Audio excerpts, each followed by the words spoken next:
You want to be proactive. You don't know what it means though. What does it mean to be proactive?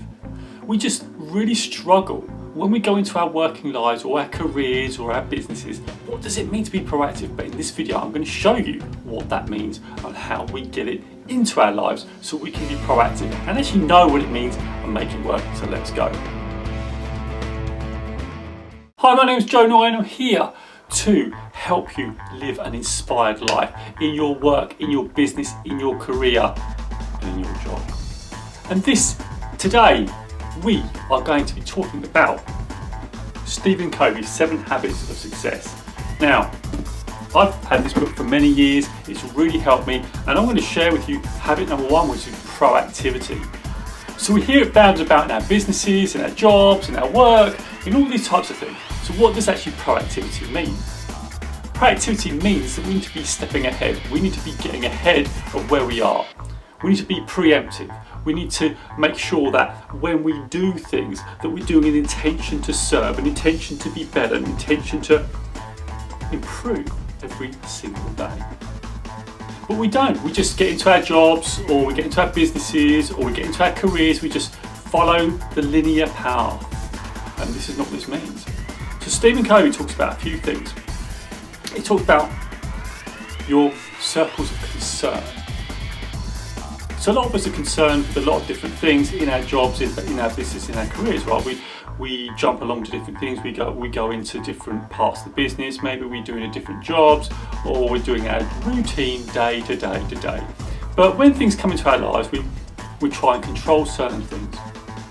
Well, this could be not only in your job, in your career, in your business, but also in your personal life, right? You're trying to control different things.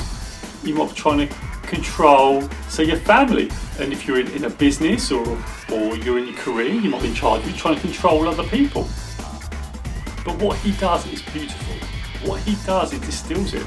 You can't control any of that. You can only influence. So the only person you can truly control is who? You guessed it. Is you. A lot of the things that you influence are from the behaviours that you display. The behaviours that you employ. People are watching. And if you think they aren't watching, they are.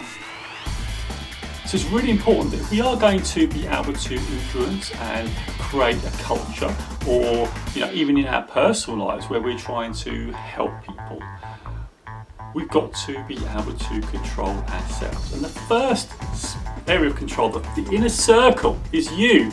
You are in the inner circle. That is the only place you can control. Now, it's controlling the inner world. It's controlling what goes on inside. Now, the problem is we try and control other things, like say other people. Like some of us think they control their children. Some of us think they can control their team. Can't. When you're not there, what do? They can go and do whatever they like. You have no control whatsoever. It's really important to understand that concept. The problem is when we are trying to control everything, we get frustrated because things don't happen as we want them. People don't do as we want them to do. And so there becomes a frustration that then produces anger, frustration, emotional outbursts that doesn't help the situation. The key around all this is to remain in your most calmest state. Now, I know that is so difficult. That's what you're aiming for. And this brings us nicely to our next step. The next step of this is when we understand that we can only control ourselves and our inner world, and that we can only influence outside our people. We can only influence our children, our spouse, our partners, our teams, our businesses, because everything that we work around is a people business, right?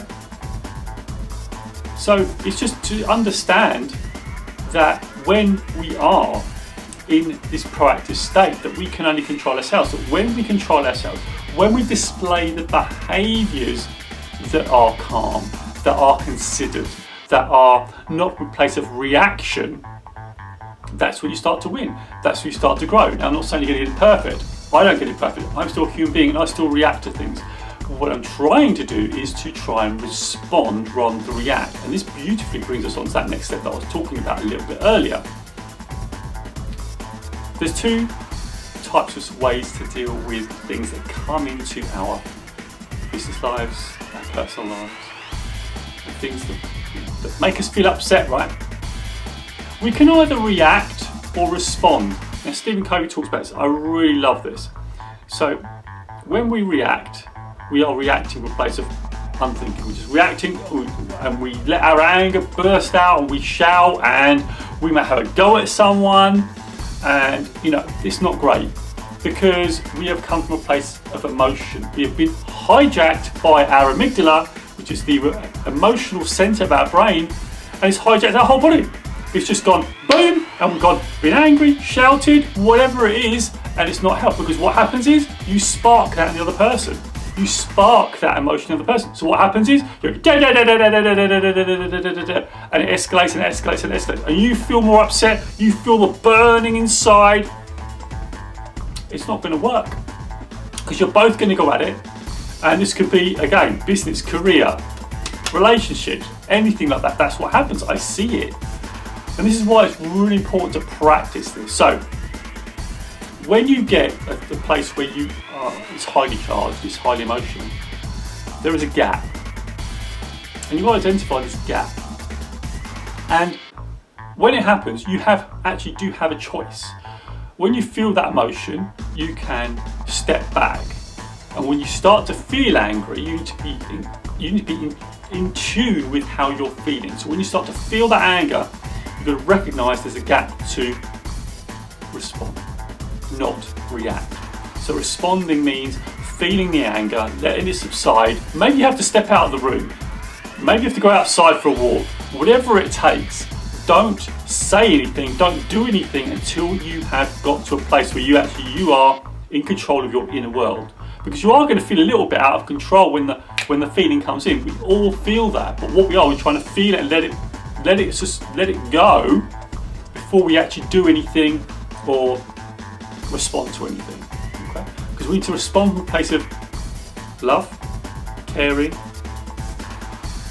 wanting other people to succeed. If we're being challenged, we want to be able to do it in a way which is kind, but we still want to be able to put our point across. It doesn't mean we're a doormat. It means we are still in a place of assertiveness. It doesn't matter. So if someone's challenging us, it's okay, but we just need to respond in a way, because what are you doing? You are showing the behaviours that are required to be proactive. And that's what we're trying to do, proactive, right? So this is the key. It's the key around, making sure we don't react and we respond. Now, reaction's okay. So reaction, if you remember, the amygdala is there, before we evolved, or before we evolved as well. But when we evolved, was something that we need to go out there and jump, get out of the way of predators. We need to run away. And that's really useful, right? We need to react. We need to react like that. So, if we step out into a road and a car comes, we need to react. So that's good. That's good. This is why that's there. But the problem is it's not good when we're in relationships, when we're in our business and our careers. And this is why it's important to respond. So we're responding instead of reacting. Now, when Stephen talks about, it feels like a personal friend, but he talks about when we are talking to other people, we can react. And reacting is, that whole thing of being angry and all those types of things. It's reacting in that moment when we should be responding. And reactive people react to all types of different things. They'll react to the office, so they go in and say, it's such a terrible day. And they'll go, yeah, you're right, it's such a terrible day. Or, they'll react in a way, I can't do any of this, it's reacting, it's all very, very negative. And, they can't respond to what's going on. They can't choose to go, hey, I'm going to actually choose to be in a better state. I'm going to choose to be more determined. I'm going to choose to be more responsive. So you can choose. And I think that's what we forget in the moment when we feel that emotion. And this is what I'm asking you to do, is to actually respond in that moment. It's hard, it's difficult, it takes practice.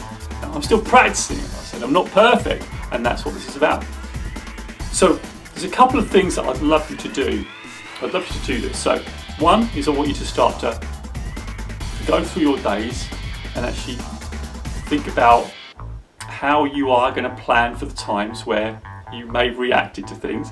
Where are the times when you have reacted to things? What are your, I would say, your trigger points? So things that push your buttons. Okay.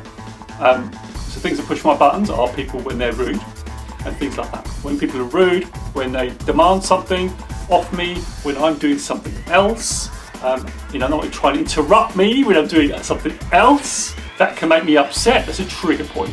So when I have that, I have to step back, and then I have to think.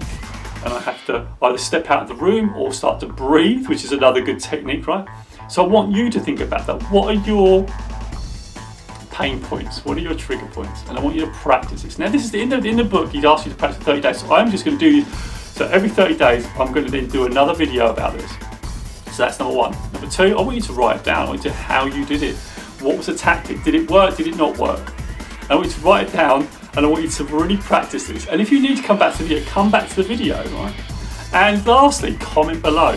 Tag InspirationNation in comments, and I want you to tell me, have you been proactive? 30 days of proactivity. That's what you try it. And I want you to see the difference before. I want you to write down the difference before when you were reacting and different before when you were responding. How is it? What is it? And I can tell you from my personal experience that I found it a lot better. It's a lot more controlled and it feels a lot better. You feel adding value. And lastly, if we talk about the circles of control, circles of concern, right? He calls concern, I've got the circles of control. I quite like that. Because we do like to control things, people do like to control things, but we can't. And I think that works better for me. But you've got to take what works better for you. But once we start to display these behaviours, we start to respond, then other people around you will do the same. They'll start to respond because they'll see it, they'll feel it, and they'll want to do what you want to model it because it makes everyone feel better. And of course, the game of life is to feel better and feel happier. And proactivity in the best way makes it happen. So that's help. So I hope you enjoyed that video. I'd love you to check out this video over here where I've done an interview with Angela, live at Angela. I think you enjoyed it. And also don't forget to subscribe. So don't forget, it's Inspiration Nation, and I'll see you there.